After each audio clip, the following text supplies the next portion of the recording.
அன்பா, மத்தவங்களுக்கு உதவி செஞ்சா எங்க நம்மள ஏமாத்திட போறாங்களோன்னு உதவி செய்றத நிப்பாட்டிடாதீங்க. நம்மள ஏமாத்துறவங்கள கேள்வி கேட்க ஆரம்பிங்க.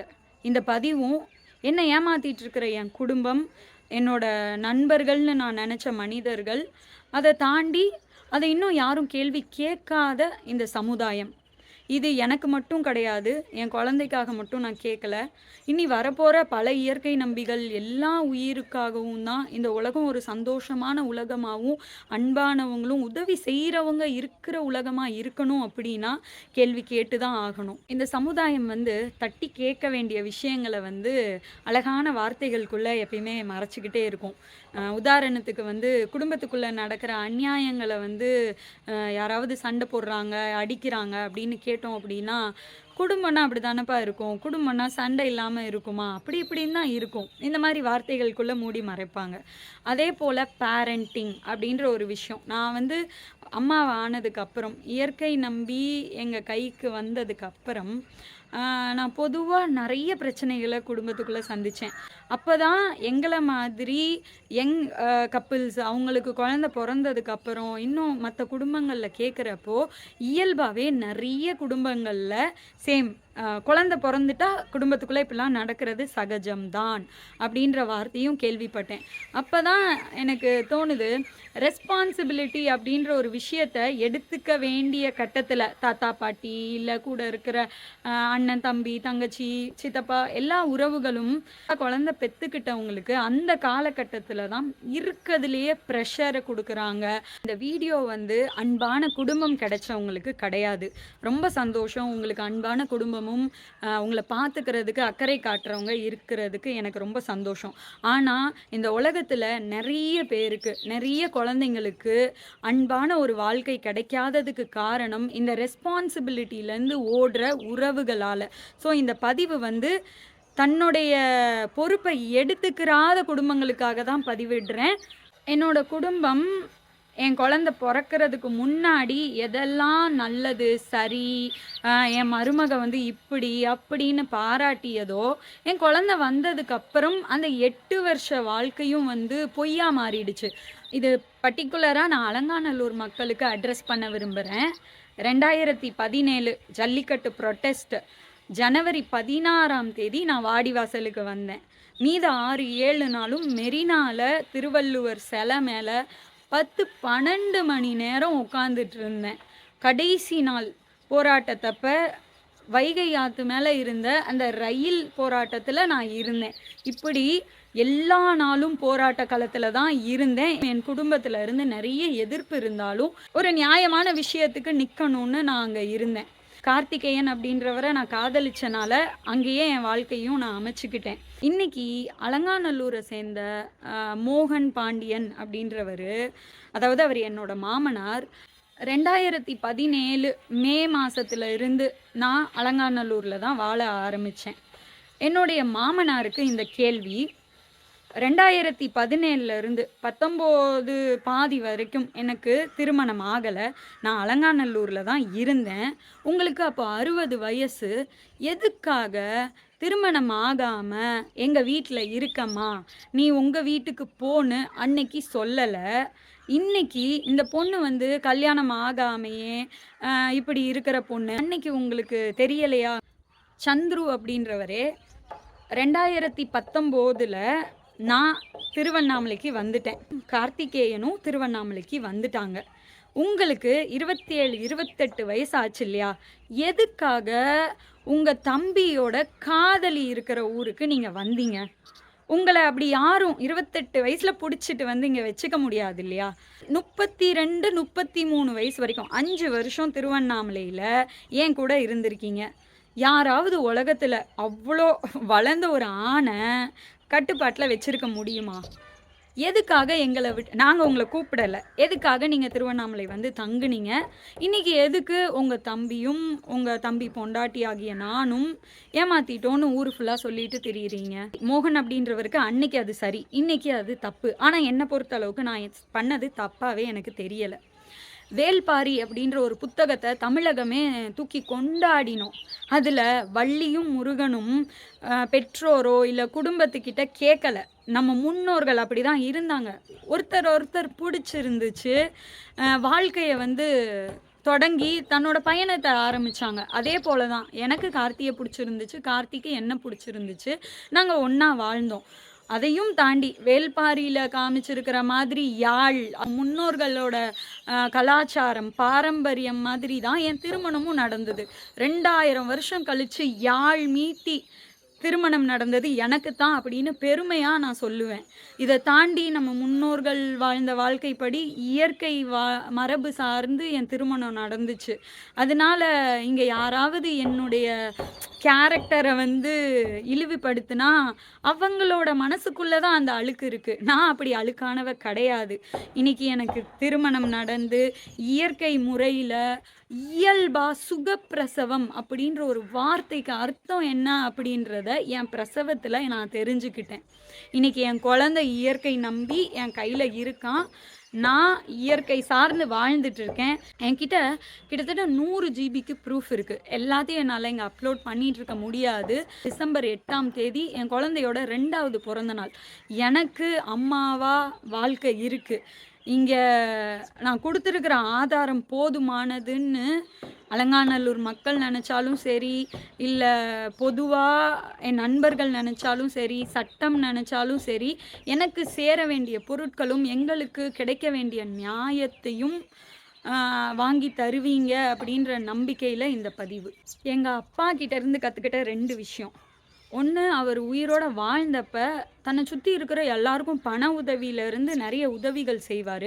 அதை அவர்கிட்ட இருந்து கற்றுக்கிட்ட அதே சமயத்தில் அவரோட இறப்பு எனக்கு இன்னொரு விஷயத்த கற்றுக் கொடுத்துச்சு. உதவி செய்கிறது மட்டும் முக்கியம் இல்லை, அந்த விஷயங்களை நம்ம பதிவு பண்ணிக்கிறதும் நல்லது. ஏன்னா எல்லாரும் வாங்கிய உதவியை வந்து திரும்ப அதே சந்தோஷத்தோட சொல்கிறது கிடையாது. ஸோ இப்போ என்கிட்ட இருக்கிற ரெக்கார்ட்ஸ் எப்படிம்மா உங்ககிட்ட எல்லாமே ரெக்கார்ட்ஸ் இருக்குது அப்படின்னீங்கன்னா, இதை என் அப்பாவோட இறப்பு மூலியமாக நான் கற்றுக்கிட்டேன். அதே நேரத்தில் என் அப்பாவை ஏமாற்றிட்டாங்கன்னு செய்கிற உதவியவும் நான் நிப்பாட்டலை. பிரசன்னா அப்படின்றவர் சட்டம் படிக்கிறதுக்காக என்கிட்ட பணம் கேட்டார். சொந்த அக்கா கிட்ட கூட கேட்க முடியாது, நீ என் தங்கச்சி, நான் உன்கிட்ட கேட்குறேன்னு கேட்டார். என் திருமணத்துக்கு கண்டிப்பாக இந்த பணம் திரும்ப வேணுன்ற கட்டாயத்தோடு தான் அவர்கிட்ட அந்த பணத்தை நான் கொடுத்தேன். அதோட பணம் நான் கொடுக்குற அவர் கேட்டது, அவருக்கு நான் பணம் ட்ரான்ஸ்ஃபர் பண்ணுறேன்னு சொல்கிற ஆடியோ, எனக்கு திருமணத்தப்போ நான் திரும்ப கேட்குற ஆடியோ, எனக்கு குழந்த பிறக்கிறப்ப திரும்ப கொடுத்துருங்கன்னு கேட்குற ஆடியோ, என் கணவர் கார்த்திகேயன் பணத்தை அரேஞ்ச் பண்ணுங்கன்னு சொல்கிற ஆடியோலேருந்து கடைசியில் உங்ககிட்ட நான் பணம் வாங்கினதுக்கு என்னை செருப்பால் அடிக்கணும்னு ரொம்ப பெருந்தன்மையோடு பேசின பிரசன்னாவோட எல்லா ஆடியோவும் இதில் எண்டில் இருக்குது. பேசிட்டு முடிச்சுட்டு வந்தாச்சு. வந்ததுக்கு அப்புறம் இப்ப என் சர்க்கிள் இருக்கவங்க கிட்ட எல்லாம் எல்லாத்தையும் பேசிட்டு இருக்காங்க. நான் ஏதோ வந்து 60,000 ரூபாய் வாங்கிட்டு வந்துட்டேன்னு. அதுக்கு எந்த ப்ரூஃபும் இல்ல. சரியா? என்ன யார் யாரெல்லாம் சப்போர்ட் பண்ண வராங்களோ அவங்களெல்லாம் இழிவுபடுத்திட்டா இந்த பிரச்சனையில இருந்து வெளியில போயிருவாங்கன்னு நினைக்கிறாங்க. அது நடக்கவே இல்லை. அப்படி ஒண்ணு இல்லவே இல்லை இங்க. அதே மாதிரி டிபி வந்து ஒரு விஷயம் சொல்லுது, என்னை வந்து கார்த்தி வந்து என்ன செக்சுவல் ஹராஸ்மெண்ட் பண்ணான்னு சொல்லி சொல்றாங்க. இல்ல அது சொல்லணும். இருங்க நான் சொல்லிக்கிறேன்.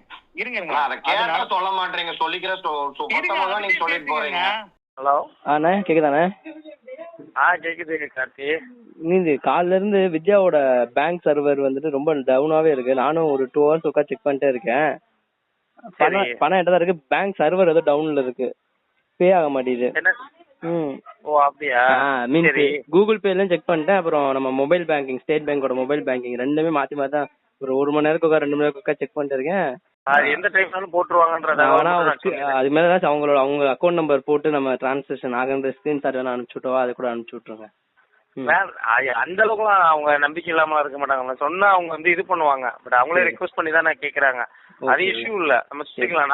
நம்ம வந்து இப்ப எங்கிட்ட முதல்ல பணம் அதை பத்தி யோசிக்கல, நான் கவனிக்காம விட்டுவிட்டேன். அது தப்பு. இப்ப இந்த தடவை நம்ம தப்பு பண்ணல. சரிண்ணா, நீங்க கொஞ்சம் பேர் என்ன போட, உங்க பேர் போட்டுடலாம்ல, பிரசன்னான்னு போடலாம். ஓகே தானே? ஒரு நிமிஷம் அதை மட்டும் கேட்டுக்கிறவா, ரெஃபரன்ஸ் யார் பேர் போடுறோம்னு கேட்டுக்கிறவா? இது ஒண்ணு இல்ல, நம்ம ரெஃபரன்ஸ்க்காக தான். நான் என் ரெஃபரன்ஸ்க்காக போடுவேன். இந்த யாருக்காக அனுப்பிச்சிருக்கேன் இந்த ரெஃபரன்ஸ்? சும்மா வினோத்குமார் போட்டுரு. வினோத்குமார். சரிண்ணா, ஓகேண்ணா. தம்பி பேருண்ணா, தம்பி பேர் போட்டுரு. Okay okay. அந்த மாதிரி தேங்க் பண்ணிட்டு இருக்கேன். ஒரு வருஷங்க அப்புறம் இதே மாதிரியான ஒரு ஜூன் மாசத்துல அடுத்த வருஷம் நம்ம என்ஜிஓ எல்லாம் ப்ராப்பரா ரெஜிஸ்டர் பண்ணி நம்மளோட கோல் எல்லாம் அச்சீவ் பண்றப்ப நம்ம எப்படிலாம் உட்காந்து பேசிட்டு இருப்போம் நம்ம அதெல்லாம் இமேஜின் பண்ணிக்கோங்க. அதெல்லாம் ரிலாக்ஸா நான் சொல்றேன். ஆனா ஒரே ஒரு நிமிஷம் தான். ஆனா எனக்கு தான் பிரச்சனை இருக்குன்னு ஒவ்வொன்னா எல்லாரும் பேச முடியும்னா சொல்றதை கேளுங்க. கம்பேரிசன் இப்பதான் ஒவ்வொரு ஆளுக்கும் ஒவ்வொரு மாதிரி இருக்கும். வித்யா உனக்கு சப்பையா இருக்க மேட்டர் இன்னொருத்தவங்களுக்கு பெருசா இருக்கும். நீங்க கம்பேர் பண்ணீங்க. லைஃப் வந்து கம்பேரிசன்ல தான் எல்லாம் போயிட்டு இருக்கு. நான் சொல்ல வந்தது என்னன்னா, இப்போ எனக்கு ஒரு 10,000 வட்டி கட்டுறதுக்கு நான் போன் பண்ணேன். அப்போ என்னால முடியவே முடியாதுன்னு நின்னீங்க. ஆனா உங்களுக்கு கோபம் வர்றப்ப எவ்வளவு கொடுக்கணும்? 50,000 ரூபாயா நான் குடுக்கறேன்னு அந்த ஒரு ஹீட் ஆஃப் த மொமெண்ட்ல வாய் விட்டுறோம்ல, எனக்கு அது பிடிக்காது. உனக்கு புரியவே இல்ல. பேசுற எல்லாருமே அப்படிதான் சொல்றீங்க அப்படின்னு சொன்னா அதுக்காக தான் நான் கொடுக்குறேன்னு சொன்னேன். எனக்கு நீ பேச போற எல்லாருமே வந்து நீ பணம் கொடுத்துருக்கவங்க எல்லாருமே கரன்சி வாங்குறவங்க எல்லாருமே அப்படி இருக்கிற மாதிரி தான் நீ சொன்ன. அப்ப எல்லாரோடையும் சொல்றதுனாலதான் எனக்கு ஒரு மாதிரி இருந்துச்சு. ஆனா 30,000 நான் எதுவுமே சொல்லல. ஆனா 20,000 நான் குடுக்கறப்ப உங்ககிட்ட சொல்லி தானே கொடுத்தேன். எனக்கு வந்து நவம்பர்ல வேணும்னு நான் சொல்லி தானே கொடுத்தேன்.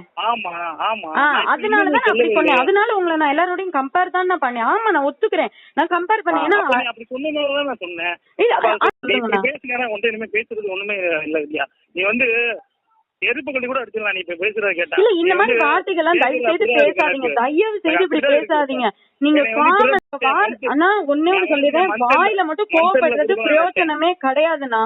சரியா நான் செயல்ல காட்டுறேன். நான் வந்து மந்த்ல குடுக்கலாம் நினைச்சேன். அதை நினைச்சுதான் நான் போஸ்ட் பண்ணி எல்லாத்தையும் கேட்டுட்டு இருந்தேன். பணம் மந்த்ல குடுக்குற பிராக்டிகல் வேர்ல்டு நீங்க வாழ்ந்துட்டு இருக்க பிராக்டிகல் வேர்ல்ட்லயே சொல்லுங்கன்னா, எனக்கு ஜனவரியில கல்யாணம்னா நவம்பர்ல தான் நான் தேவைப்படும் கண்டிப்பான முறையில. நான் சிச்சுவேஷன் இப்படி வந்துட்டு நான் நேரா உங்ககிட்ட தான் சொல்றேன். நான் யார்கிட்டயோ போய் பொறணி பேசல, உங்ககிட்ட தான் நான் பேசுறேன். அதுக்கு செருப்படுத்தாடி இப்படி எல்லாம் நீங்க வார்த்தை பேசுறீங்க. இனிமேல் ஒண்ணு பேசவே இல்லைன்னா நீங்க தானே சொல்லிட்டு உங்களோட சின்ன பிள்ளைகிட்ட நீங்க தான் வேற யார்கிட்டயோ பேசுற மாதிரி ஆனா நீங்க பேசுங்க. ஒரு சூழ்நிலை வர்றப்ப ஜஸ்ட் கோவப்பட்டு ரோஷம் மட்டும் இருந்தா பத்தாதுண்ணா. அவ்வளவுதான் நான் சொல்லுவேன். இப்ப சும்மா பேசிட்டு இப்படி பேசாதீங்க. நான் அதை சொல்றேன், யோசிச்சு பேசுங்க. கார்த்தி பேசுறேனே. ஆனா அது கொஞ்சம் பணம் ரெடி பண்ண முடியுமான்னு பாருங்க. நான் ரொம்ப லாக் ஆகிக்கிட்டோம். ஒரு மார்ச்ல இருந்து பயங்கர ஒரு லாக்கு. அன்னைக்கு அவன் சொன்னான்டா, எனக்குமே ரொம்ப சிரமமா தான்டா இருக்கு. நான் காலேஜ் விஷயமா ஃபீஸ் அது மாதிரி இது பண்ணா கூட நான் அவனை கொடுத்துலாம் அப்படின்னு நினைச்சேன். அது என்ன இது பண்ண முடியலடா. நல்லா சுத்தமா எதுவுமே பண்ண முடியல. பேர் அட்டண்டன்ஸ்ல எடுத்துட்டாங்கடா. காலேஜ்ல எங்க அம்மா அட்டண்டன்ஸ்ல என் பேர் எடுத்துட்டாங்க. 5 செமஸ்டருக்கு அவங்க பெனால்ட்டி போட்டாங்க. கிட்டத்தட்ட 4 தடவை அவங்க எனக்கு டைம் கொடுத்தாங்க. 4 தடவையுமே நான் அதை இது பண்ணிக்க முடியலனால எல்லாருமே 5th செமஸ்டருக்கான ஃபீஸ் கட்டிட்டு இருக்காங்க. எனக்கு ஆக்சுவலா ஏர்லியரா வந்துடும். இப்ப ஜீவனாயா கிட்டே ஒரு நகை இருந்துச்சு. அந்த இதை நம்பிதான் நான் அந்த 3 மாசத்துக்கான பிளான் வச்சிருந்தோம் மார்ச்ல இருந்து. ஐயாவும் அந்த நகையை ஏதோ மாத்தி பணமாக்கிட்டாரு போல. அதுக்கு இன்னொரு பணம் வர அவர் விக்கிறப்ப என்கிட்ட கேட்கல. அது ஒரு பவுன் நகை. அது இப்ப அதுக்கு ஒரு 10,000 19,000 ரூபாய் கொடுத்துருக்காரு. இன்னொரு 25,000 ரூபாய்க்கு மேல கொடுக்கணும். அந்த அமௌண்ட் வந்தா ஹெல்ப்ஃபுல்லா இருக்கும். அவரும் 2 மாசத்துக்கு மேல ஆயிடுச்சு. தெரிஞ்சு இன்னும் கன்ஃபார்ம் பண்ணல. வித்யா கன்சீவா இருக்குன்னு நினைக்கிறேன். இந்த டெஸ்ட் எடுத்து பார்த்தோம், அது ஓகே இருக்குன்னு. டாக்டர் கிட்ட போகல. நாங்க இப்ப கேரளால இருக்கேன்னா, கேரளால இருந்துட்டு இங்க மெடிக்கல் இதுக்கான விஷயங்கள் ஸ்கேன் எடுத்து இப்ப ஹாஸ்பிட்டல் போறது கூட ப்ராப்பரா கையில பணம் இல்ல. அதுதான் ஐயா கிட்ட சொல்றேன். அவர் புரிஞ்சுக்க மாட்டாரு. அவரு இன்னைக்கு எல்லாருக்கிட்டயும் ஒரு வேலிட் ரீசன் இருக்கு. சோ அதனால வந்துட்டு அந்த மீறியும் கேட்கவும் முடியல. எனக்கு இப்ப என்ன பண்றதுன்னு ஒண்ணுமே புரியல. ரொம்ப பிளாங்க் ஆயிருக்கு. யார்கிட்ட பணம் கேட்கறது, என்ன பண்றது, தொடர்ந்து இதா இருக்கு. இப்ப என்னன்னா, இப்ப பணம் அங்கங்க லாக் ஆகி இந்த ப்ரெஷர் அனுபவிக்கிறது தான் பெரிய பிரச்சனையா இருக்கு. ஃபுல்லா கொஞ்சம் ஃப்ரீ ஆகணும்னா கொஞ்சம் ஏதாவது பாருங்க. நான் ஏன்னா ரொம்ப கடையில வந்து வேலை பார்த்த பசங்களுக்கு 100 ரூபாய் கூட கொடுக்க மாட்டாங்க, கல்லாப்பெட்டியை தொடவே விட மாட்டாங்கன்னு சந்துரு நண்பர்கள் கிட்ட பேசியிருக்கிறாரு. இதே மாதிரி 2-3 பேர் பண்ணிட்டாங்க. இதையும் நீ ரெக்கார்ட் பண்ணி அவங்க கிட்ட காமிச்சேன்னு வையே, நீ எங்க போனாலும் சேர்றா பாலாஜி. சரியா? நீ கேக்குற கொஸ்டின் எல்லாமே நீ அவங்க கிட்ட அனுப்புற மாதிரியே பண்ணிக்கிட்டு இருக்கிற. பணம் எடுத்தாங்கன்னா எவ்வளவு பணம் எடுத்தாங்கன்னா அவங்களுக்கு ஏன்டா நீ எவ்வளோடா பணம் எடுத்த, என்னடா பணம் எடுத்து நான் கேட்பேன்ல.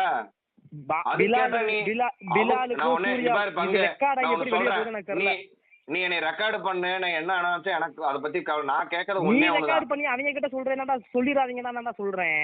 என்னை அது நம்பி சரி, ஒருத்தர் இப்போ பேச நீ- வர்றாங்க. அல்லையா சரியா? பங்கு, நான் ரெக்கார்ட் எல்லாம் பண்ண நான் ஒண்ணு கேக்குறேன். நீ ஒரு அக்யூசியேஷன் வைக்கிறல்ல பங்கு, அவன் இப்படி பண்ணான்னு, அப்ப அதை நான் அவன்கிட்ட கேட்கணும்ல பங்கு. என்னடா அதான் பணம் எடுத்த, பங்கு. எவ்வளவு திருடினா, என்ன பங்கு. பண்ண நான் கேட்கணும்ல பங்கு. இத வந்து நான் சும்மா இப்ப கேட்டுட்டு நம்ம போனா நீ இப்ப பிரச்சனை அங்க எல்லாம் இருக்க- முடியாது இல்ல. எனக்கு அந்த நேரத்துல என்ன அம்மா விட்டுட்டு போனதுல இருந்து அவனை கையை பிடிச்சி கூட்டிட்டு போய்கிட்டு இருக்கேன் ஒவ்வொரு விஷயத்துலயும். அவனுக்கு நான் கல்யாணம் பண்றதுக்கு முன்னாடி அவனுக்கு கல்யாணம் பண்றதுக்கு எல்லா வேலையும் பார்த்தேன். குழந்தை பிரசவத்துல இருந்து மொத்த வேலையும் உட்காந்து நாய் மாதிரி நானு, பிலாலு, கூட இருந்த பசங்க, என்கிட்ட ஏடியா வேலை பார்த்த பசங்க அவ்வளவு பேர் இருந்தோம். ஒவ்வொருத்தன் வீட்டுக்கும் தனிப்பட்ட முறையில கால் பண்ணி எல்லாத்தையும் அசிங்கப்படுத்தி வெளியேற்றிட்டாங்க. பிலாலுக்கு வா மாசம் 10,000 ரூபாய் தரேன்னு சொன்னாங்க. ஒரு 2 மாசம் ஒரு 100 ரூபா கொடுப்பாங்க அவனுக்கு. நான் கடையில இருந்து ஒரு காசு கூட எடுத்துக்கிற மாட்டேன். கடையிலேயே என் குழந்தை மாசமானதுல இருந்து தூங்குன வரைக்கும் கடையிலேயே தூங்கணும். இந்த நன்றி கடன் மேல அவளுக்கு தெரியாதா? அலங்காநல்லூர் வந்த வீட்டுல அவ வீடுன்றா. அதையா பங்கு, நீ என்னன்னு அவன் சொல்றியோ நான் அதை அவன்கிட்ட கேக்குறேன். ஏன்டா பிலாலுதீன் ஃபஸ்ட்டு அவரோட அம்மாவுக்கும் அவங்களோட அண்ணனுக்கும் ட்ரான்ஸ்ஃபர் பண்ண ஜிபே அமௌண்ட்டு, இதெல்லாம் தாண்டி அவருக்கு மாதம் மாதம் ரீசார்ஜ் பண்ண அமௌண்ட்டு, அவர் தங்கி இருந்தது, சாப்பாடு, இதெல்லாத்துக்கும் எனக்கு ஒரு செலவு ஆகியிருக்கும். அடுத்து சூர்யா அப்படின்றவர், அவருக்குன்னு தனிப்பட்ட அக்கௌண்ட்லாம் கிடையாது. அதனால ஒவ்வொரு முறையும் யார் பேருக்காவது ட்ரான்ஸ்ஃபர் பண்ண சொல்லுவார். கடைசியாக ஆகஸ்ட் மாதம் அவருடைய உறவினர் கோயம்புத்தூரில் ஆக்சிடெண்ட் ஆனப்போ கொண்டு 2,000 ரூபாய் பணம் வாங்கிக்கிட்டு தான் இங்கேருந்து போயிருக்கிறாரு. செப்டம்பரில் எனக்கு ரீசார்ஜ் பண்ணி விடுங்க அக்கா அப்படின்னு மெசேஜ். இவர் இங்கே வந்த பிப்ரவரியிலேருந்து அவரோட ரீசார்ஜ் செலவுலேருந்து அவர் காதலிச்ச பொண்ணுக்கு இப்போ நான் போட்டுட்ருக்க இதே ஆடை, சாயம் எதுவும் பூசாத இயற்கை ஆடை 1,400 ரூபாய்க்கு வாங்கி கொடுத்த கொண்டு சதாம். அவர் இங்கேருந்து திருவண்ணாமலையிலேருந்து ஒரு 30-40 கிலோமீட்டருக்கு அந்த பக்கம் இருந்து கிராமத்துலேருந்து வரவர். இங்கே திருவண்ணாமலை கலைக்கல்லூரியில் படிக்கிறனால என் வீட்டில் 1 வருஷம் தங்கி படிச்சிருக்கிறாரு. வாடகையோ எதுவுமே கொடுத்தது கிடையாது. கண்டிப்பான முறையில் குளிர்காலம் அப்படின்னா சுடுதண்ணி ஹீட்டர் போட்டு தான் குளிப்பார். எனக்கு மாதம் கரண்ட் பில்லு 1000 ரூபாய். இவங்க 6-7 பேரும் இருந்தப்போ 1000 ரூபாய். இவங்க எல்லாரும் எங்கள் வீட்டை விட்டு போய் 1 வருஷ காலமாச்சு. கடந்த 1 வருஷமாக எனக்கு கரண்ட் பில் 0. அப்போது இந்த 1000 ரூபாய் இவங்களுக்கு தண்ட செலவு பண்ணதுக்கு நான் சேர்த்து வச்சுருந்தாலாவது என் குழந்தை இயற்கை நம்பிக்கை யூஸ் ஆகிருக்கும். தமிழ் காஞ்சிபுரத்துலேருந்து ஒரு நாள் புக்காட் கேஃப்க்கு இந்த கல்மேடையில் படுத்துக்கிறேன் அண்ணே அப்படின்னு கேட்டு வந்தார். எதுக்கு இவ்வளோ பெரிய வீடு எங்களுக்கு இருக்கிறப்போ முன்ன பெண்ணை தெரியாத உன்னையெல்லாம் வீட்டுக்குள்ளே விட்டது எங்கள் தப்பா அப்படின்ற மாதிரி இருக்குது. தனக்கு தோன்றப்ப வீட்டுக்கு வருவார், தனக்கு தோன்றப்ப சொல்லாமல் கொள்ளாமல் கூட வீட்டை விட்டு போயிடுவார். அவருக்கு முதுகு தண்டில் ஏதோ ஒரு பிரச்சனை இருக்கிறனால பெருசாக யாரும் அவர்கிட்ட வேலையும் வாங்க மாட்டாங்க. இவர் தங்குறதுக்கு ரூம் வேணும், அவருக்கு ஃபேன் கண்டிப்பாக வேணும். அடிப்படையில் காமன் சென்ஸ் இருக்கிற எல்லாருக்குமான ஒரு விஷயம். என்னோட கடை வந்து ஒரு நாளைக்கு அதிகபட்சம் 500 ரூபாய் வரக்கூடிய ஒரு கடை தான், அதுக்கு மேலே வராது. என் கடையோட வருமானத்தை நம்பி எத்தனை உயிர் வாழ்ந்தது அப்படின்னா 6 பேர். அதாவது வித்யாதாரணி ஆகிய நான், என் ஹஸ்பண்ட் கார்த்திகேயன், சந்துரு, பிலால், சூர்யா, சதாம், தமிழ், இதை தாண்டி அப்பப்போ உதவி கேட்டு வந்து போகிற நண்பர்கள். ஒரு நாளைக்கு 500 ரூபாய் அப்படின்னாலும் அதை பிரித்து பார்த்தோம் அப்படின்னா 6-7 பேருக்கு பிரித்தாலும் ஒரு ஆளுக்கு 100 ரூபாய் கூட ஒரு நாளைக்கு வரமாட்டேங்குது. இதெல்லாம் தாண்டியும் நான் கடைக்கு வாடகை கட்டணும், கடைக்கு கரண்ட் பில்லு கட்டணும், வீட்டு வாடகை கட்டணும், வீட்டுக்கு கரண்ட் பில். எப்படிப்பா நான் அச்சடிக்கிற மிஷினாக வச்சுருக்கேன். இங்கே மாதம் 50,000 1 லட்சம் சம்பாதிக்கிறவனே வீட்டுக்கு கணவன் மனைவி குழந்தை அப்படின்னு குடும்பத்தை சுருக்கிக்கிறாங்க. பெற்றவங்களுக்கே இங்கே பண்ண மாட்டுறாங்கன்னு சொல்கிறப்போ எனக்கு முன்ன பின்ன தெரியாதவனெல்லாம் வீட்டுக்குள்ளே விட்டு அவனுக்கு தங்குற இடம் கொடுத்ததுக்கு இன்னைக்கு டீ கடைக்கு வந்தவங்களை உழைப்பை சுரண்டி தின்னீர்களா விளக்கவும்னு யூடியூப்ல ஒருத்தவங்க கேள்வி. காமன் மேன், நீங்கள் யாருன்னு எனக்கு தெரியலை. நீங்கள் கொஞ்சம் உங்களுக்கு காமன் சென்ஸ் இருந்தால் இவ்வளவு தான் வருமானம்னா இத்தனை பேருக்கு எப்படி செலவு பண்ண முடியும்னு கொஞ்சம் காமன் சென்ஸோட நீங்கள் கொஞ்சம் விளக்கவும். இப்படி வீட்டில் இருந்த இந்த 6 பேரையும் தாண்டி எப்பயாவது வந்து போகும் புத்தகத்து மூலியமா அறிமுகமான நவீன் குமார். இவர் வந்து அண்ணி அப்படின்னு கூப்பிடுவாரு. ஆக்சுவலாக என் பேர் வந்தனால தான் நானும் இப்போ வந்து மெசேஜ் பண்ணேன். ஆமாம், எனக்கு பிரச்சனை வந்தப்போ தான் நான் வந்தேன். உங்களுக்கு பிரச்சனை வந்துச்சுன்னா நான் வர அவசியமும் இல்லை. நான் வந்தாலுமே ஆக்சுவலாக அது போகிறது நீங்கள் எடுக்கிற பார்த்து வந்து குட்டாக இருக்க மாதிரி எனக்கு தெரியல. அதனால தான் நான் ஒதுங்கிட்டேன். எந்த பக்கம் குட் இருக்கோ அந்த பக்கம் தான் நிற்க முடியும். ஆக்சுவலாக அப்படின்னா ஒதுங்க தான் முடியும். எனக்கு பிரச்சனைனா நான் வந்து கேட்க முடியும். என்னால் நான் சுயநலவாதியாகவே இருந்துட்டு போகிறேன், செல்ஃபிஷாகவே இருந்துட்டு போகிறேன். என் பேர் எதுக்கு நீங்கள் ஆட் பண்ணுறீங்க? எனக்கு சப்போர்ட் பண்ண வேணாம், நீ நியாயம் எதுவோ அதுக்கு சப்போர்ட் பண்ணு. மாதம் மாதம் அந்த 100 ரூபாய் கூட கொடுக்க மாட்டாங்கன்னு சந்துரு சொல்கிறாருல, இவருக்கு மாதம் 1000, 2000, 3000 இந்த மாதிரி நான் பணம் அனுப்பிச்ச ஜிபே ஸ்க்ரீன்ஷாட்.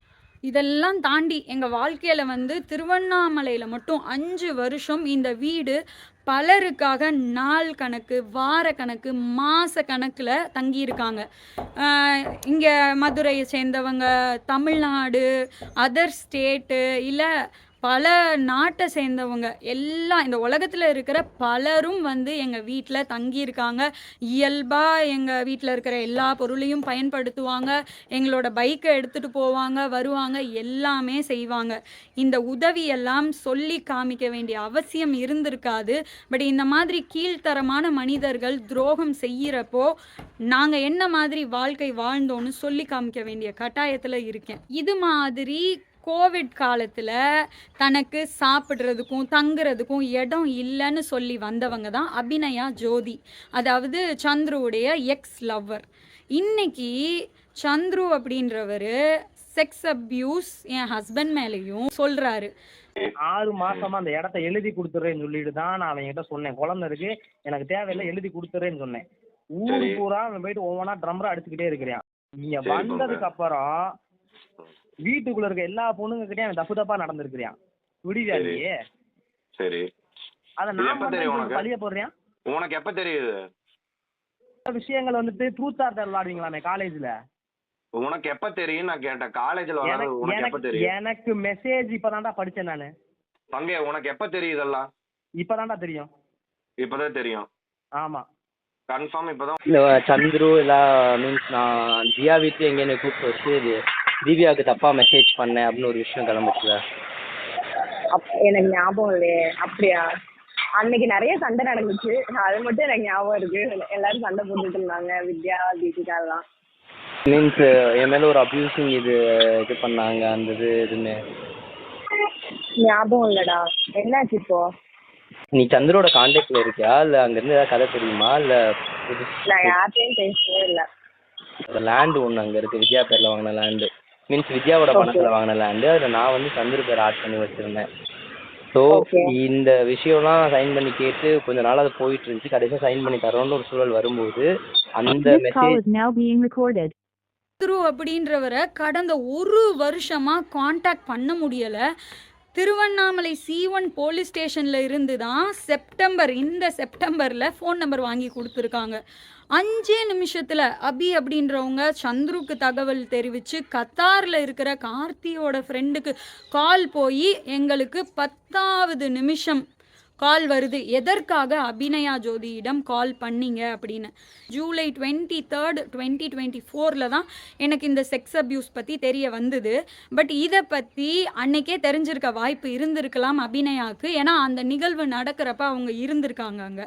அவங்களுக்கு கால் செய்கிறப்ப நீங்களாம் சண்டை போட்டுகிட்டே இருப்பீங்க. ஏமா அபிநயா ஜோதி, ஜூலை 2020 டிசம்பர் நீங்கள் சிங்கப்பூரில் போய் நீங்கள் படிக்க போகிற வரைக்கும் டாக்ஸிக்னு தெரியலையா?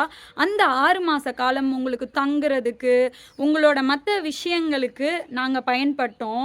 இன்னைக்கு நாங்கள் டாக்ஸிக் ஆகிட்டோம். டு பி ஹானஸ்ட், நான் கொஞ்ச நாள்ல ஒரு 2-3 வீக்ஸ்லேயே நான் எனக்கு ஒரு மாதிரி எக்ஸாஸ்ட் ஆயிடுச்சு. என்னடா டெய்லி சண்டை போட்டே இருக்கீங்க. அதனால அதுக்கப்புறம் நான் வந்து நீங்க யூஸ்வலா சண்டை போடுறதுல இன்வால்வே ஆகல. ஒரே விஷயம் என்னன்னா, ஒரு நாள் நைட்டு நம்ம அந்த வீட்டுல இருக்கப்போ இந்த சண்டை தான் எனக்கு ரொம்ப டீட்டெயில்டா ஞாபகம் இருக்கு. கார்த்தி உங்களை அடிச்சா, நான் வந்து இப்படிலாம் பண்ணக்கூடாது அப்படின்னு சொன்னேன். அதுதான் எனக்கு ரொம்ப கிளியரா ஞாபகம் இருக்கிற ஒரே சண்டை. அதுக்கு முன்னாடி நடந்ததெல்லாம் எப்படி கார்த்தி அடிச்சது ஞாபகம் இருக்கு? சந்துரு தீபிகாக்கு அந்த மெசேஜ் உனக்கு சொல்லவே இல்லையா? எனக்கு எனக்கு அதெல்லாம் தெரியல. எனக்கு அது ஞாபகமே இல்லை. இப்படி ஒரு விஷயம் நடந்ததே எனக்கு ஞாபகம் இல்லை. எங்களுக்கு ரொம்ப கார்த்திக் வந்து ஆப்வியஸா நீ பார்த்த வரைக்கும் நீ என்னன்னா, உனக்கு இருக்கிற ஒரே விஷயம் வித்யாவை அடிச்சான்ற மாதிரி பதிவாயிருக்கு. ஆனா சந்துரு வந்து பீரோல போய் முட்டிக்கிட்டான், கத்துவான், அந்த போனை உடைச்சான் தெரியுமா? அந்த தீபிகா சண்டையில ஒரு அதெல்லாம் எனக்கு ஞாபகம் இருக்கு. நீ உடைச்ச உடனே நீ ஒரு புது போன் வாங்கி கொடுத்த ஞாபகம் இருக்கா? ஆமா இந்த போனை எப்போ உடைச்சானா என்னன்னா அந்த எனக்கு மொத்தமா என்னன்னா உங்க ரிலேஷன்ஷிப்ஸே நீங்க 3 பேரும் இருக்கிற ரிலேஷன்ஷிப்பே ரொம்ப டாக்ஸிக்கா தான் இருந்தது. என்னால அந்த இடத்துல இருக்கவே முடியல ஒரு கட்டத்துக்கு மேல. அதனால நான் most of the things register பண்ணவே வேண்டாம். என்னை சுற்றி என்னை வந்து நண்பர்கள்னு என் கூட பழகுனவங்க கிட்ட, குடும்பத்துக்கிட்ட நான் ஃபோன் காலோ இல்லை எனக்கு இப்படி நடக்குதுன்னு நான் ஏதாவது சொன்னால் உதவி கேட்குறது எப்படி குற்றமாகும்? தீபிகா அப்படின்றவங்க சந்துருவோட தங்கச்சி 2017 இருந்து அவங்களுக்கு செய்த பண உதவிகள் எல்லாத்தையுமே கேவலப்படுத்தி பேச முடியும் அவங்கனால. அதுக்கான ப்ரூஃப் அவங்களுக்கு ரீசார்ஜ் பண்ணியிருக்கேன், அவங்களுக்கு லாக்டவுன் அப்போ பணம் மாற்றிருக்கோம், இது எல்லாத்தையுமே இல்லை நான் பண்ண 10 ரூபாயா இருந்தாலும் பரவாயில்ல, உதவிதான். உதவியை அன்னைக்கு வாங்கிட்டு இன்னைக்கு நீ எல்லாம் வாடி போடி என்னை வந்து எல்லா கொச்சை வார்த்தைகள், பிச்சு, நிறைய அசிங்கமான வார்த்தைகள் எல்லாத்தையுமே என்னைய விட கிட்டத்தட்ட 8 வயசு சின்ன பொண்ணு அசிங்கமாக பேசுகிறாங்க. கோவிட் அப்போ LD அப்படின்னா தீபிகா அவர்களே லாக்டவுன் அப்படின்னு அர்த்தம்.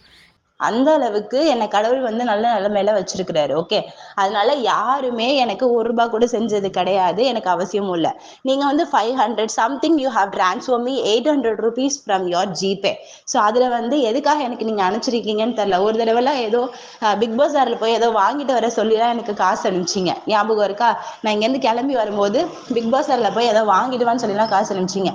என்னோட தேவைக்காக நான் யாரையும் எப்போ யூஸ் பண்ணிக்கிட்டதே கிடையாது. நீங்க இருந்தது திருப்புவனம், நான் இருந்தது திருவண்ணாமலை, கிட்டத்தட்ட 300-400 கிலோமீட்டர் டிஃப்ரென்ஸு.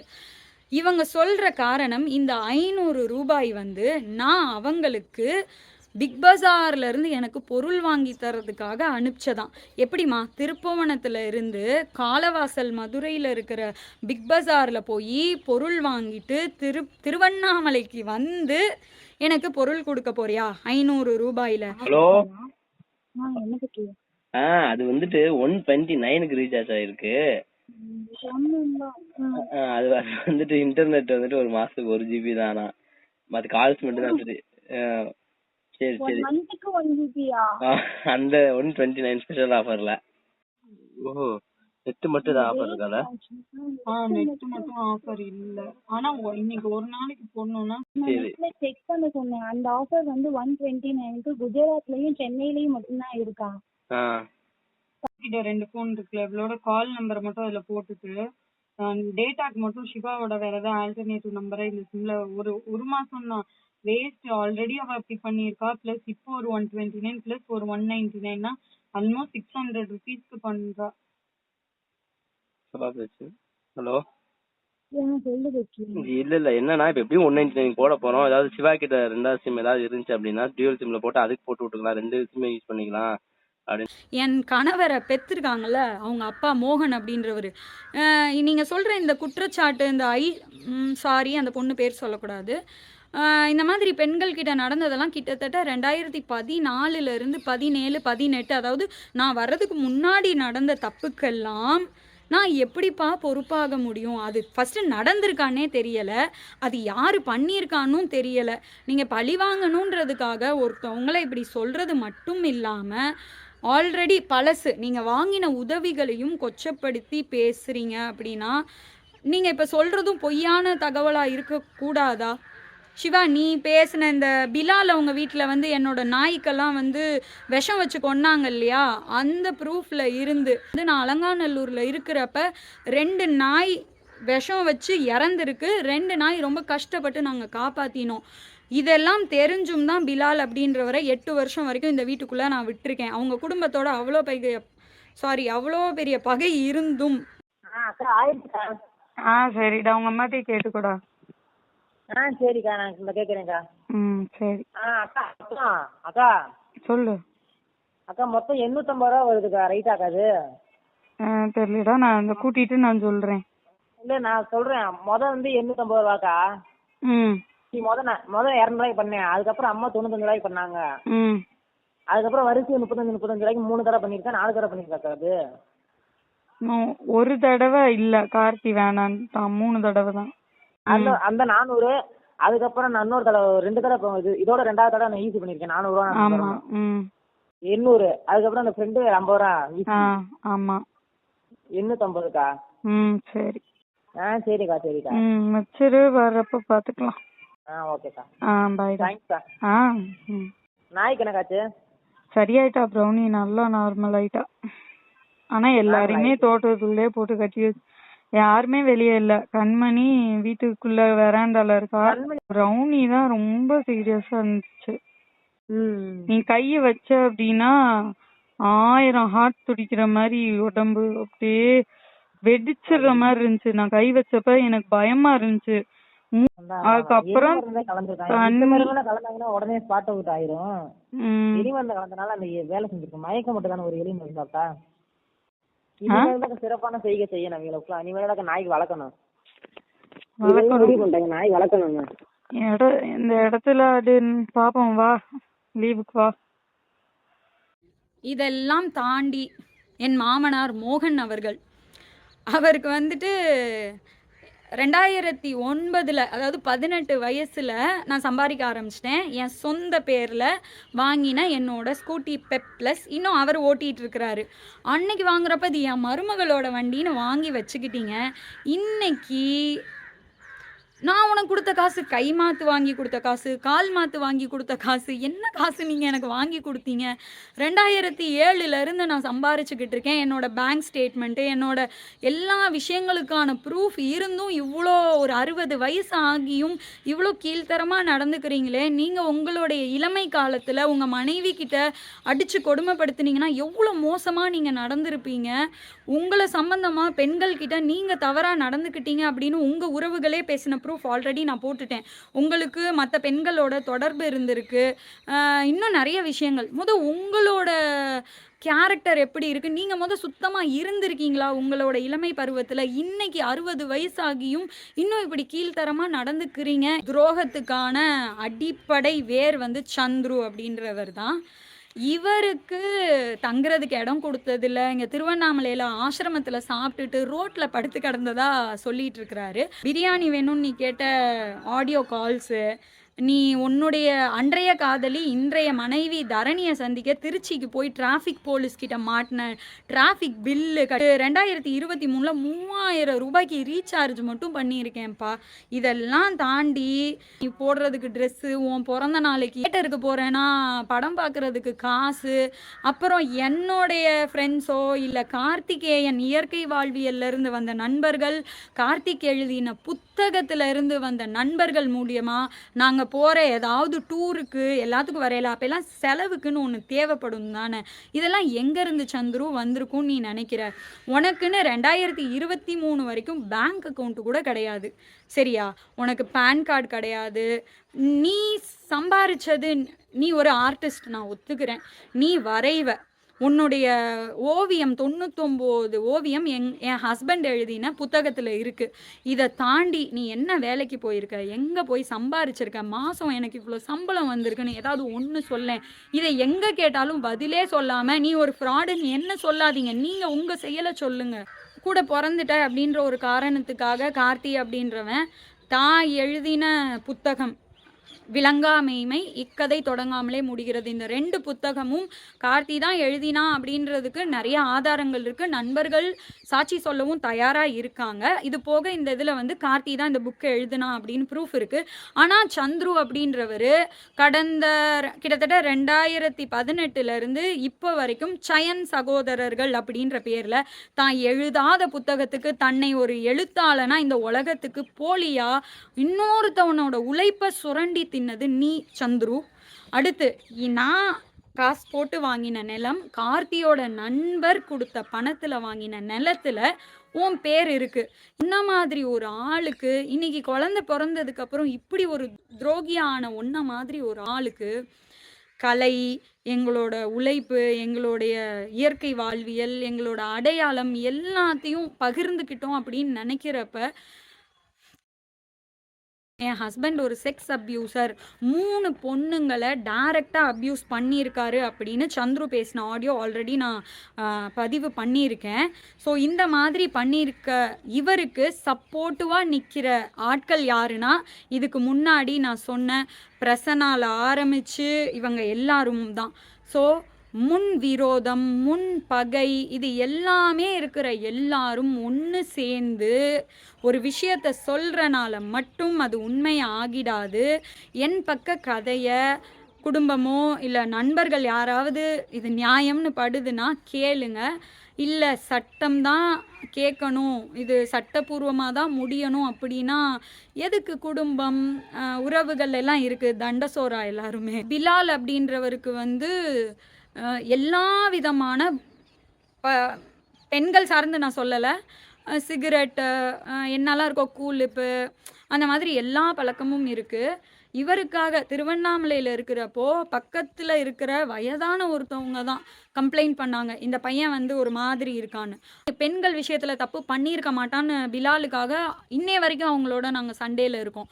ஆனால் 22 வயசு கூட ஆகாத இந்த பையன் இவ்வளோ போதைப் பொருளுக்கு அடிமை ஆயிருக்கான்னா என் வீட்டில் தான் தங்கியிருக்கான் அப்படின்னா நான் கேட்பேன். ஸோ பிலாலுக்கு ஃப்ரீடம் போயிடுச்சு அப்படி, அவங்க வீட்டில் தண்ணி அடிக்கட்டும், என்ன வேணால் பண்ணட்டும், அவங்க அம்மாவுக்கு தெரிஞ்சு பண்ணால் அது என் பிரச்சனை கிடையாது. ஆனால் அவங்க அம்மா என்னைய நம்பி என் வீட்டுக்கு அனுப்பிச்சிருக்காங்க அப்படின்னா அவன் தவறான பழக்கத்துக்கு அடிமை ஆறான்னா நான் கேள்வி கேட்டேன். அதனால அவருக்கு நான் வந்து பிடிக்காதவளாக ஆகிட்டேன். அடுத்தது சூர்யா அப்படின்றவர் வந்து தனக்கு மன வேதனையாக இருக்குது, தான் வந்து தங்குறதுக்கு இடமும் சாப்பாடு கொடுத்தா போதும்னு மட்டும் சொல்லி தான் எங்ககிட்ட வந்தார். ஆனால் பெருசாக வேலை அப்படின்ற வர்றப்போ ஒரு மாதிரி சோம்பேறித்தனமும் கவன இன்மை நிறைய உண்டு. 22 பேக் இருக்குது அப்படின்னா 20ன்னு சொல்லிடுவார். ஸோ திரும்ப திரும்ப தவறு பண்ணிகிட்டே இருக்கிறப்போ சொல்லாமல் நான் என்ன பண்ணுறது, எனக்கு இவருக்கு செலவும் பண்ணி என் வருமானத்தில் நஷ்டமும் வந்ததுன்னா, தமிழ் அப்படின்றவர் வந்து டிகிரி பட்டதாரி, ஒன்றும் இல்லைங்க, பிளாஸ்டிக் நான் வந்து எங்கள் வீட்டில் இருந்து 6 மாதத்துக்கு ஒரு தடவை தான் பிளாஸ்டிக் எல்லாமே வெளியே போகும். நான் வந்து மக்கும் குப்பை, மக்காத குப்பை, பிளாஸ்டிக் பிரித்து அட்டை பெட்டி, பாட்டில் என்ன இருக்கோ எல்லாமே மக்காத பொருட்கள் எதுவுமே என் வீட்டை விட்டு குப்பை தொட்டிக்கு போகாது. அப்படி இருக்கிறப்ப இயற்கை வாழ்வியல் சார்ந்தும் புத்தகம் சார்ந்து தான் தமிழ் நீ வீட்டுக்கு வந்திருக்க அப்படின்னா கண்டிப்பாக என்னோட கொள்கை இயற்கை கொள்கைகளை பின்பற்றி தான் ஆகணும். ஒரு வாளி நிறைய ஈரம் படாத பிளாஸ்டிக் அடுக்கி வச்சிருக்கேன், அதுக்குள்ளே போய் முட்டை ஓட போட்டா டே என் வீடு நாரி போகும்டா அப்படின்னு திட்டினா ஏன்னா அவங்க திட்டாங்க அப்படின்ற பகையில் தான் கிட்டத்தட்ட 23 24 வயசு ஆகியும் இன்னும் அந்த அளவுக்கு கூட மெச்சூரிட்டி இல்லாமல் சந்துருவோட சுற்றிட்டு இருக்கும் தமிழ் அவர்களே. பிரசன்னா பணத்தை வாங்கிட்டு திரும்ப கொடுக்க முடியாமல் அவரோட இயலாமையை வந்து வெறுப்பாகவும் கோபமாகவும் மாற்றி கொண்ட பிரசன்னா. இப்படி சந்துருக்கு இன்னைக்கு உதவி பண்ணிட்டு இருக்கிற எல்லாருக்கும் எனக்கும் கார்த்திக்கும் ஒரு விரோதமோ இல்லை ஒரு மனக்கசப்போ உருவாயிருச்சு. ஆனால் எங்களுக்குள்ள ஜலால் அப்படின்ற ஒரு ஃப்ரெண்டை வேற சொல்லிக்கிறாங்க, அவங்க சப்போர்ட்டே பண்ணலை அப்படின்னு. கார்த்திகேயனுக்காக சந்துரு கிட்ட 1 லட்சம் ரூபாயை விட்டு கொடுக்க தயாரா இன்னைக்கு யாரா இருப்பான்? உறவு கிடையாது, அவன் யாருமே இல்லை. கார்த்தி அப்படின்றவன் ஜலாலுடைய நண்பன் தான். அவங்கெல்லாம் எங்களுக்கு அகெயின்ஸ்டாக இல்லை. இங்கே வந்து நியாயத்தை வந்து சொல்ல விரும்பலை அவங்க, அவ்வளோதான். இங்கே பொதுவாகவே அநியாயம் நடக்கிறப்ப தப்பு பண்ணவனுங்க எல்லாம் கூட்டம் சேர்ந்துக்குவாங்க, அதுதான் உங்கள் கூட்டம். தப்பு பண்ணாதவங்க எந்த பகையும் இல்லாதவங்க வாய் மூடிட்டு ஒதுங்கி நிற்கிறாங்க. கூடாதுன்ற காரணம் வந்து இதெல்லாம் கொடுக்காம அப்படியே விட்டு அவன் மாதிரி என் குழந்தைய வளர்க்கட்டும்னு சொல்ற முடிவுக்கு வந்ததுக்கு அப்புறம் அந்த பொண்ணு மறுபடியும் பேசி இது அவனையும் உள்ள தள்ளுறதுக்கு என்னவோ அதை தான் பண்ணிட்டு இருக்கு. கொடுத்தா நீ சொல்ற தெரியுமா, சைபர் கிரைம்ல இது பண்றாங்க அது பண்றாங்கன்னு சொல்லிட்டு இது எல்லாத்தையும் பார்த்தாலும் விக்டம் வந்துட்டு இன்னும் இருக்கிறாங்கடா, குடும்பத்துக்குள்ளேயே இருக்கிறாங்கடா. நான் சொல்ல வேணாம்னு சொல்லிட்டு அமைதியா இருக்கிறோம்டா. ஏன்டா புடிச்சு ஒவ்வொருத்தவங்களுக்கும் குழந்தை இருக்கு, இன்னொருத்த தங்கச்சி கல்யாணம் நடக்கும் போது இன்னொருத்த இப்படி ஒவ்வொருத்தவங்களுக்கும் இப்படி இருக்கிற நேரத்துல அவங்க எல்லாரும் வந்து சொல்றாங்க, இப்ப என் மேல தப்புன்னு சொல்லிட்டு என்ன ஏதாவது ஒண்ணு பண்றாங்களோ இல்லாட்டா வேற ஏதாவது தீபி தான் தப்பு பண்றான்னு சொல்லிட்டு இது பண்ணாங்கனாலுமே மத்தவங்களும் சொல்ல வந்துட்டாங்கன்னா இது வந்து ரொம்ப பெரிய கேஸ். அவன் சத்தியமா அடி வாங்கி ரொம்ப மோசமான நிலைமைக்கு போயிருவான். இது அவனோட சூழ்நிலையில இருந்து பண்ணலன்னு உங்களுக்கு நல்லாவே தெரியும். இது அவனோட இந்த வீடியோவா இருக்கட்டும், இந்த இதா இருக்கட்டும், அவனோட சுயநிலையில இருந்து பண்றானா இல்லையான்றது ரெண்டாவது. இந்த பொண்ணு ஏன் வந்துட்டு இவ்வளவு தூரத்துக்கு பண்ணுது? இடத்துல வச்சுக்கணும் ஒரு நிமிஷம் பாப்பா, போன மாசம் ஜலால் கிட்ட சொல்ற வரைக்கும் நான் இடத்துக்கு கொடுத்துட்டேன்டா, கொடுத்தேன்னா சொன்னேன். ஏன் இன்னைக்கு இப்படி சொல்லிக்கிட்டு இருக்கிறேன்? நான் நிச்சயதார்த்தம் முடிஞ்ச அடுத்த நாள் போயிட்டு போலீஸ் ஸ்டேஷன்ல கம்ப்ளைண்ட் பண்ணலாமா? கல்யாணம் பண்ண போற மாப்பிள்ள மேல எவ்வளவு ராங்கா பண்ணிட்டு எவ்வளவு விஷயத்த பண்ணிட்டு நீங்க போய் கேஸ் கொடுங்க, நீங்க போய் கேஸ் கொடுங்கன்னு சொல்லிட்டு இருக்காங்க. பாத்துட்டு நான் உட்காந்துட்டே இருக்கணுமா என்ன? கேஸ் கொடுக்கறதுக்கு முடிவு கிடையாது. கேஸ் கொடுத்தாலும் பாதிக்கப்படுறது இங்க வீட்டுக்குள்ளதான் எல்லாருமே. பேசலாமா பங்கு? அம்மா என்ன சொல்லுதுன்னா, அவன் தப்பு பண்ணிட்டான், அவனை இங்க கூப்பிட்டு வா, அவன் என்ன தப்பு பண்ணீங்க, நான் அவன் தண்டனை கொடுக்குறேன்னு சொல்லுது. ஆனா பாலாஜி இன்னொன்னு மட்டும் சொல்லிக்கிறேன், அவன்கிட்ட நீ கன்னியா பண்ணும்போது இதையும் சொல்லிடு. அப்பா வந்து அம்மாவோட நகை எல்லாத்தையும் வச்சு அவங்க வீட்டுக்குன்னு சொல்லி கொடுத்துருக்காங்க. அந்த ஆடியோல என்ன சொல்றாங்க அப்படின்னா, நீயும் தான் அப்ப இருந்தேன்னு சொல்றாங்க. நான் இருந்து அங்க இருந்து எந்த நகையும் பணமும் எடுத்துட்டு வரல, மொத்தமும் அவங்க கிட்டதான் இருக்கு. இப்ப ஒரு வருஷம் சேலரி வந்தது அவங்க கிட்டதான் இருக்கு. அவங்க நகையும் திருப்பி கொடுத்து வச்சிருக்கிறேன் 3 லட்சம் ரூபாய்க்கு. இவ்வளவு காசையும் வச்சுட்டு தயவு செஞ்சு எங்க அம்மாவோட நகையை அப்பா கிட்ட திருப்பி கொடுக்க சொல்லு, என்னைய திருப்பி கொடுக்க சொல்லுன்னு சொல்றான். 2 பேரும் பாதி பண்ண மாட்டீங்களா? ஏன்டா எங்கடா காசு இருக்கு?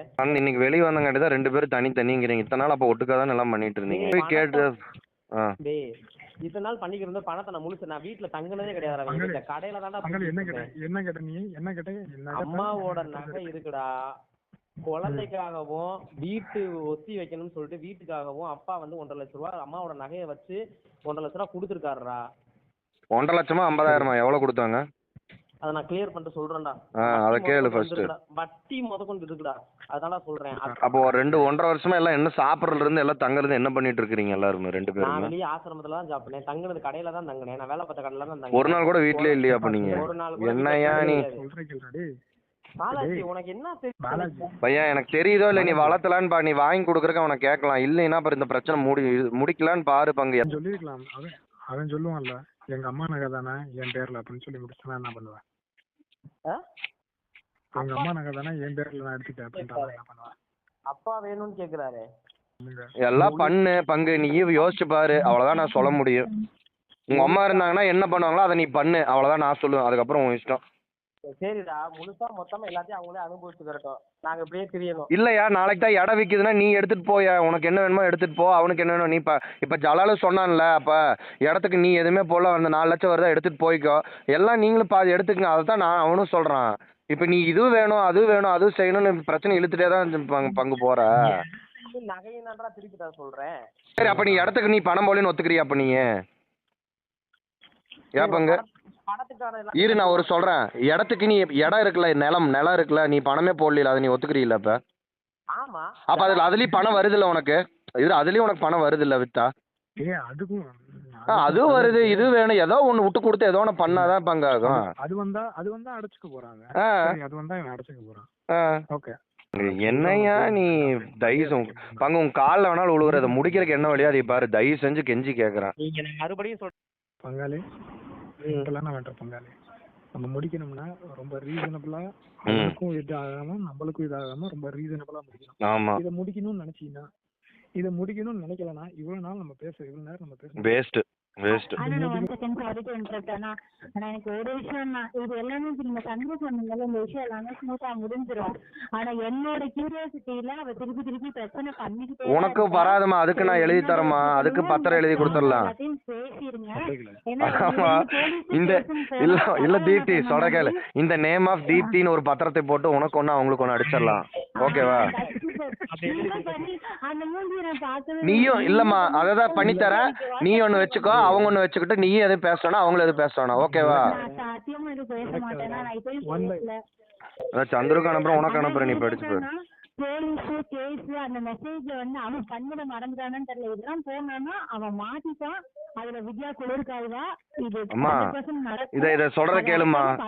அம்மா தீப்திமா, நீ அது வரைக்கும் இன்ஸ்டாலே நீ எதுவும் போஸ்ட் போடாதன்னு அவங்ககிட்டயும் சொல்லிடுற, நீ எதுவும் பண்ணாதீங்க. ஓகேவா? ஓகேண்ணா. ஒன்று அரை பிரியாணி வேணும்னா எடுத்துக்கோ, இல்லை முழு பிரியாணி வேண்டாட்டி 2 பேர் அப்படியே விட்டுருங்க அப்படின்னு தான் நம்ம. ஏமாங்க சொல்லுங்க. அவன் அழுதுதானே பாத்துருக்க. யார் எழுது? ஒரு வருஷத்துக்கு முன்னாடி நான் ஃபோன் பண்ணி உனக்கு அழுதுருந்தேன்னா உனக்கு எப்படி இருந்திருக்கும் தெரியுமா? அவன் என்கிட்ட இன்னைக்கு என் குழந்தை சத்தியமா என் குழந்தை இன்னைக்கு வரைக்கும் அவன் என்கிட்ட அழுகவே இல்லையா? சத்தியம் சொல்றதுக்கு பொய்யா இருக்கும். நிஜமா நானும் அவனும் 2 பேரும் பேசிட்டு தான் இருந்திருக்கோம். நானும் எத்தனை வித்யா இல்லாதப்ப கார்த்திட்டு நான் தனியா கேட்டு சொல்லியா? நீ பேசாத, ஒரு 5 நிமிஷம் கேளு. சொல்லு. இப்போ இது உனக்கு அறுத்தாலும் பரவாயில்ல, இது எனக்கு அந்த என்னோட ஸ்டோரி அருவியா கூட இருந்தாலும் கூட பரவாயில்ல, கேளு ஒரு 5 நிமிஷம். இதுக்கு மேல நான் பார்த்துட்டு சும்மா இருக்க மாட்டேன்டா. குடும்பத்தையே அசிங்கப்படுத்தி யூடியூப்ல போட்டதுக்கு அப்புறம் பொறுமையும் மன்னிப்புகளும் ஒரு கொஞ்ச நேரத்துக்கு மட்டும்தான். கொடுத்தாச்சு, எவ்வளவோ கொடுத்தாச்சு. புரிஞ்சுக்கோ. அண்ணா ஒரு நிமிஷம். இப்ப வந்து இந்த விஷயம் ஓகேண்ணா, அப்ப நீங்க அந்த விஷயத்த கிளியர் பண்ணிட்டீங்க. பொண்ணோட விஷயத்துல நீங்க என்ன பண்ண போறீங்க எனக்கு அதை மட்டும் சொல்லுங்க. ஏமா நீ தான் இப்ப எதுவுமே வேண்டாம் மன்னிக்கிறேன்னா இப்ப என்ன பண்ணலாம்னு கேக்குற? அதான் எனக்கு என்னன்னா இல்லண்ணா இல்ல நான் மன்னிக்கிறதுக்கு இப்போ நான் ஒரு அண்ணனா தான் உங்ககிட்ட நான் சந்தோஷி பாக்குறேன்னா அதே பெர்ஸ்பெக்டிவ்ல தான் இப்ப உங்க 2 பேருக்கிட்டயுமே நான் பேசிட்டு இருக்கேன். என்ன திருப்பி ஏன்னு யூஸ் பண்ணி என்ன வந்து திருப்பி டேமேஜ் பண்றது இங்க நல்லா இல்ல. ஆமா அது இனிமேல் நடக்காதுமா, அதுக்கு நான் கேரண்டி பண்றேமா. சப்போஸ் அப்படி நடந்தா நீ என்ன வேணாலும் பண்ணு. நான் அவங்க நேம் சோசியல் மீடியாலோ எனக்கும் இன்ஸ்டாகிராம்ல ஒரு 10,000 ஃபாலோவர்ஸ் இருக்காங்க. நான் போய் என்னோட ஃபாலோவர்ஸ் கிட்ட நான் என்னோட ஹாப்பி லைஃப் இப்போ வாழ்ந்து போட்டேன்னா அதே மாதிரி நான் வாழ போறேன். ஆனா திருப்பி என்னை சொல்லிக்கிட்டே இருந்தாங்கன்னா இது ஹர்ட் ஆகுது, எனக்குள்ள ஹர்ட் ஆகுது. அவனுக்கே புரிஞ்சாலும் அவங்க தேவையில்லாம என்னன்னு தெரிஞ்சுக்கணுன்றதுக்காகவே எல்லா விஷயமும் வித்யாவும் பண்ணிட்டு இருக்கா. இது வந்து எப்படி ஆகுதுன்னா தேவையில்லாம ஒரு ஜோன்ல போயிடும். இது நம்ம கண்மாட்டதான விஷயம்.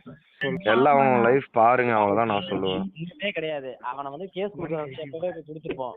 ஆனா இன்டென்ஷன் நீங்க என்னன்னா கேஸ் கொடுத்தா உள்ள தள்ளுறது வந்துட்டு அதை ஒண்ணுமே கேட்கல. அவன் மேல கேஸ் குடுக்கறதுன்னு சொல்றது எப்பவோ கொடுத்துருக்கலாம். சரி சரியா, இதுக்கு முன்னாடி கொடுத்துருக்கலாம், இது பண்ணிருக்கலாம்ன்றதா 2வது. அவ கொடுக்கணும் போறப்ப நிறைய விஷயங்கள்ல வந்துட்டு அமைதியா இருக்கிறதுக்கு வீட்டோட சூழல் ஒன்று இருந்திருக்கு. நான் வந்ததுக்கு அப்புறம் வீட்டோட சூழல் ரொம்ப மோசமா தான் இருந்துச்சுங்க. துரோகத்தோட பட்டியல் வந்து இப்போ சொன்னதெல்லாம் தாண்டி நவீன், விஜய், அப்துல், பிரசன்னா, அரசு, இன்னும் நிறைய பேர் இப்போ சந்துருவோட இருக்கிறப்ப இந்த எல்லாருக்கும் எங்களுக்கும் ஒரு ஏதோ ஒரு சூழ்நிலையில் முன்பகை இருக்குது. வீடியோவில் வந்து நிறைய துரோகத்தை பற்றியும் நடக்கிற அநியாயங்கள் பற்றியும் பேசிட்டேன். ஆனால் இந்த துரோகங்கள் எல்லாத்தையும் கடந்து வர்றதுக்கும் எனக்கு நிறைய உதவிகள் கிடைச்சிட்ருக்கு. முன்ன பின்ன தெரியாதவங்க சட்ட ரீதியான உதவி கொடுத்துட்ருக்காங்க, இப்போது எனக்கு சப்போர்ட்டிவாக இருக்காங்க. ஸோ அவங்க எல்லாருக்கும் நன்றி. இதை தாண்டி இப்போ இவ்வளோ பேருக்கு நான் இவ்வளோ பண உதவி செஞ்சேன். இதெல்லாம் தாண்டியும் எனக்கு இப்போ என்னுடைய சத்துக்கு நான் இதை அவங்களுக்கு பண்ணியிருக்கேன். ஆனால் எனக்கு நிறைய பேர் உதவி பண்ணியிருக்காங்க. ஸோ அந்த பட்டியலில் வந்து ஜலால் அப்படின்றவர் 8 வருஷமாக எனக்கு தெரியும். என் கணவருக்கு அதுக்கு மேலேயும் லட்சக்கணக்கில் பொருளுதவியாக இருந்து அதை தாண்டி நிறைய உதவிகள் பண்ணியிருக்கிறாரு. அப்புறம் இயற்கை வாழ்வியல் சார்ந்த நண்பர் ஒருத்தவர் என் திருமணத்தில் இருந்து என் குழந்தை பிறக்கிற வரைக்கும் எனக்கு அவ்வளோ பண ரீதியாகவும் சரி ஃபிசிக்கலாக இங்கே வந்து உதவி பண்ணியிருக்கிறாங்க. சென்னையை சார்ந்த ஒரு அக்கா வந்து 2 வருஷ காலமாக எனக்கு என் குழந்தை இயற்கை நம்பிக்கை வந்து இயற்கையான மளிகை பொருள் மட்டும் இல்லை, எல்லா அத்தியாவசியமான வீட்டுக்கு தேவையான எல்லா பொருளும் 2 வருஷம் எனக்கு அனுப்பிச்சிருக்காங்க. இதெல்லாம் தாண்டி ஃப்ரெண்ட்ஸு சாண்டி, உதயா குடும்பம், லீலா, ஜுபேர், ஜியா இப்படின்னு எங்களுக்கு பெரிய உதவிகள் செஞ்சதுலேருந்து புத்தகத்து மூலியமாக வந்து லைக் விகாஸ் மாதிரி பசங்க வந்து என் குழந்தைக்கு வந்து விஷயங்கள் வாங்கி கொடுத்துருக்காங்க. சின்ன விஷயமா இருந்தாலும் அது வந்து 10 ரூபாய் விஷயமா இருந்தாலும் என்னை சுற்றி ஆயிரக்கணக்கான பேர் கொடுத்த உதவியில தான் இன்னைக்கு நான் இயற்கை வாழ்வியலோ இன்னைக்கு நான் வாழ்ந்துட்டுருக்கிற வாழ்க்கையை என்னால் வாழ முடியுது. என் குழந்தை சார்பாகவும் என் குடும்பத்தோட சார்பாகவும் நன்றி.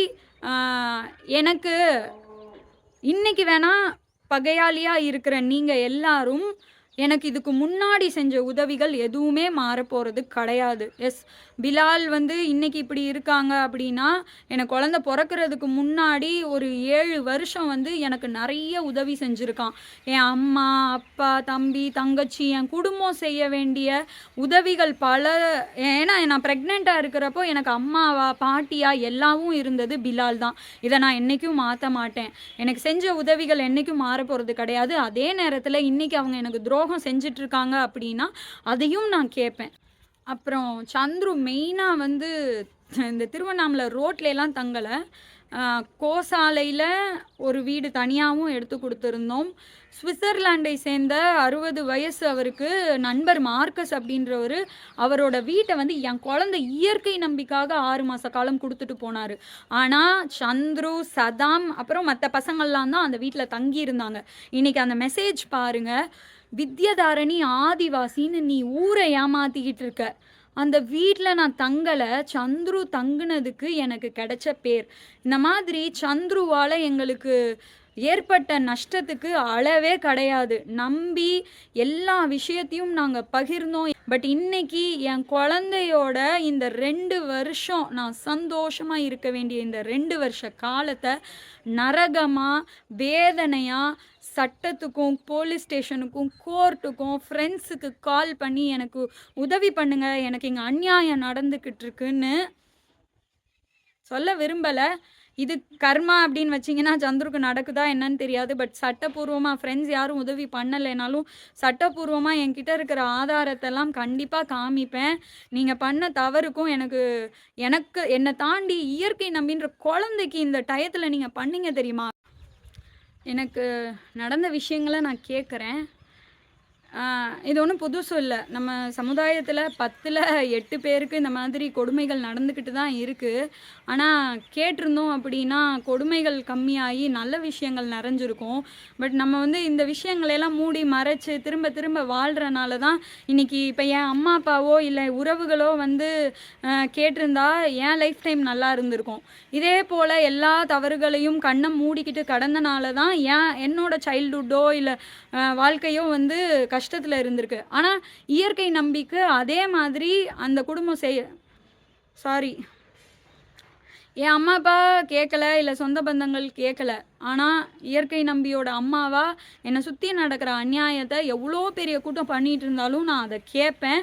இந்த உலகத்தில் நல்லது நடக்கிறத வந்து வேணால் இழிவுபடுத்தி பேசுகிறீங்க, அதை நடக்காமல் போகிறதுக்கு வேணால் சில விஷயங்கள் அதிக பேர் பண்ணுறீங்களே தவிர நல்ல விஷயம் நடக்கிறதுக்கு உதவி பண்ண மாட்டீங்க. ஆனால் இதே நேரத்தில் நம்மளை சுற்றி நடக்கிற கெட்ட விஷயங்களை வாயை மூடிக்கிட்டு அமைதியாக அது நல்லா பெருகிற அளவுக்கு வேடிக்கை பார்த்துட்ருக்கீங்க.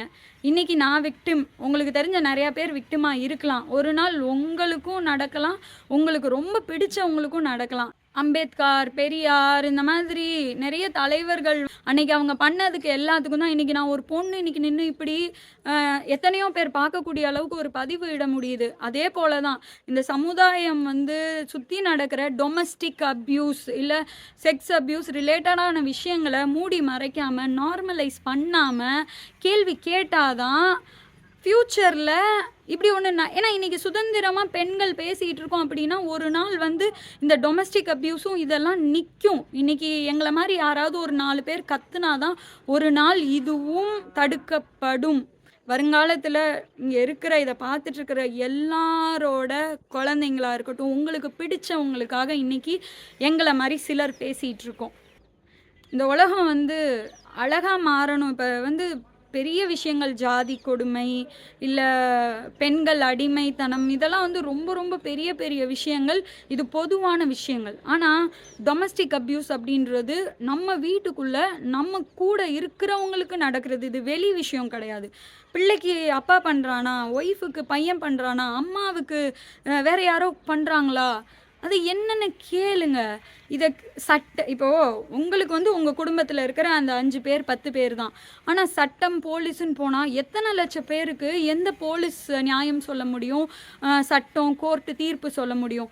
நம்ம உலகம் அழகானதாக ஆகணும் அப்படின்னால் குடும்பத்துக்குள்ளே நடக்கிற விஷயங்களை குடும்ப நபர்களும் நண்பர்களும் சுற்றி இருக்கிறவங்களும் கேட்டாலே இன்னைக்கு கோர்ட்லேயும் போலீஸ் ஸ்டேஷன்லேயும் இவ்வளோ பேர் போய் நிற்க தேவையில்லை. அதாவது குடும்பத்துக்குள்ளே நடக்கிற விஷயத்துக்கு. இதை தாண்டி நம்மளுக்கு முன்ன பின்ன தெரியாதவங்க கற்பழிக்கிறாங்க, கொலை பண்ணுறாங்க, ஏமாத்துறாங்க. அந்த வேலைக்கு போலீஸ்க்கும் சட்டத்துக்கும் நேரம் இருக்கும். நம்ம உலகம் சந்தோஷமானதாகவும் அழகானதாகவும் இருக்கும்.